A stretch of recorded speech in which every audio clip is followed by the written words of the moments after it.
One of the best tools for keeping track of when things will happen in a project is a Gantt chart. A Gantt chart is a project calendar that's laid out horizontally.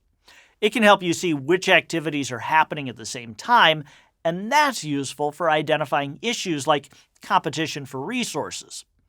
It can also make it easier to see which activities will be occurring on key dates, like holidays. Making a Gantt chart is easy. Along the top, you put the dates. This could be individual days for a detailed Gantt chart, or it could be months or years if you just need a high-level summary. Then, down the side, you list the tasks or the phases of the project, and add bars next to each task showing when it will start and end. You can also add milestones, like a kickoff date or a review meeting.